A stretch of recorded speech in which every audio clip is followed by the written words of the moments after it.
Hello नमस्कार सभी को, राम राम भाइयों। भाइयों, आपसे मैं एक बात पूछने वाला हूँ। ये बताइए, केदारनाथ को जागृत महादेव क्यों कहा जाता है?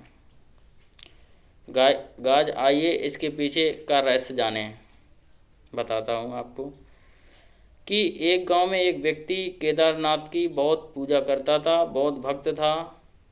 उसने एक दिन ठाना अपने दिमाग में कि मैं केदारनाथ जाऊंगा।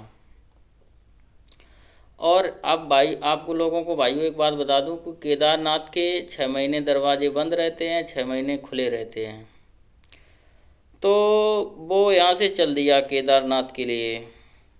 चलते चलते उसे काफ़ी दिन हुए, तब पहुँचा वो। और वो उस दिन पहुँचा जिस दिन वो दरवाजे केदारनाथ के बंद होने वाले थे। उसी दिन पहुँचा तो उसने पंडित जी से रिक्वेस्ट करी, महाराज जी मैं काफ़ी दूर से आया हूँ, मुझे दर्शन करवा दीजिए। पंडित जी बोले नहीं, 6 महीने बाद आना तब दर्शन होंगे, आज एक बार गेट बंद हो जाते हैं, दोबारा नहीं खुलते। ये कह के पंडित जी वहाँ गेट बंद करके चले जाते हैं। फिर क्या होता है, वो व्यक्ति वहाँ से नहीं जाता है कहीं। वो इतनी ठंडी में वहीं रहता है अकेला। वो बैठा अकेला ध्यान करते हुए महाराज का, भोलेनाथ का ध्यान कर रहा है। वो अपने पीछे देखता है कि एक लंबी लंबी जटाएं वाला सन्यासी बाबा एक त्रिशूल लिए चले आ रहे हैं मेरे पीछे। और वो बाबा जी आके उससे बोलते हैं कि बेटा तुम यहाँ क्या कर रहे हो? तो बोलता है हम बाबा जी, हम यहाँ पर भोलेनाथ के बड़े भक्त हैं, हम यहाँ पर आए थे भोलेनाथ के दर्शन करने के लिए, मगर भोलेनाथ के दर्शन ना मिल पाए, उसी दिन गेट बंद हो गया। अब बाबा जी से बोला कि बाबा जी वो पंडित जी ये कह रहे थे कि 6 महीने बाद आना तब गेट खुलेंगे। बाबा जी ने उसे खाना भी दिया, खाना भी खिलाया उसको। वो नींद में सो गया। जब वो उसकी नींद खुली तो उसने देखा तो बाबा जी वहाँ पे थे नहीं। देखिए भोलेनाथ की क्या कृपा। भोलेनाथ ने 6 महीने को एक ही दिन में परिवर्तित कर दिया।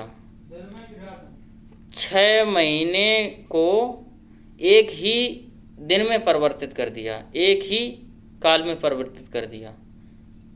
6 महीने का एक ही दिन बना दिया उन्होंने।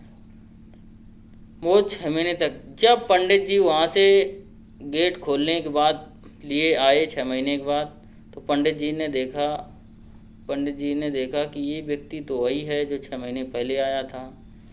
तो वो पंडित जी से बोला, पंडित जी मुझे पहचाने कि हम वही हैं जो आए थे, आपने कहा था 6 महीने बाद आना गेट खोलेंगे। तो पंडित जी ने बोला कि तुम यहाँ इतनी ठंड में अकेले कैसे बने रहे? बोला नहीं, आप कल ही तो आए थे, आप कह रहे थे कल गेट खुलेंगे, कल 6 महीने बाद गेट खुलेंगे, आप तो आज ही आ गए गेट खोलने के लिए। अब वो सन्यासी बाबा कह के गया था उस लड़के से कि कल इसके गेट खुलेंगे, परेशान मत हो, कल इसके दरवाजे खुलेंगे।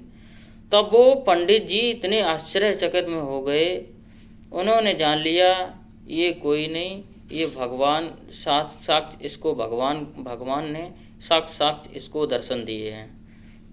उसने कहा ये कल ही तो हुआ है पंडित जी। वो कहे नहीं, 6 महीने हुए हैं, 6 महीने हो गए तब मैं गेट खोलने आया। और वो कहे नहीं, 6 महीने नहीं, अभी एक ही दिन हुआ है, एक ही रात हुआ है, कल ही तो हुआ है।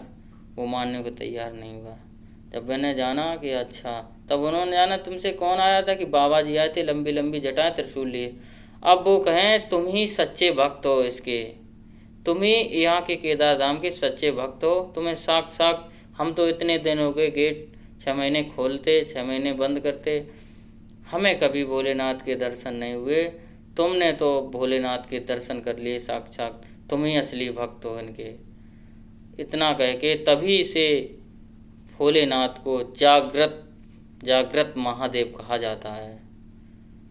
इस कहानी से यही निश्चय होता है, कहानी नहीं ये सही बात है, इससे यही निश्चित होता है कि अपनी एटीट्यूड मेहनत करें, एटीट्यूड भक्ति करें, एटीट्यूड विश्वास रखें। अगर आपके अंदर विश्वास और सच्चाई का रास्ता है तो आपको हर तरह भगवान मिल सकता है। आपके दिल में छल कपट नहीं है तो भगवान आपके समक्ष हैं। जय हिंद, जय भारत।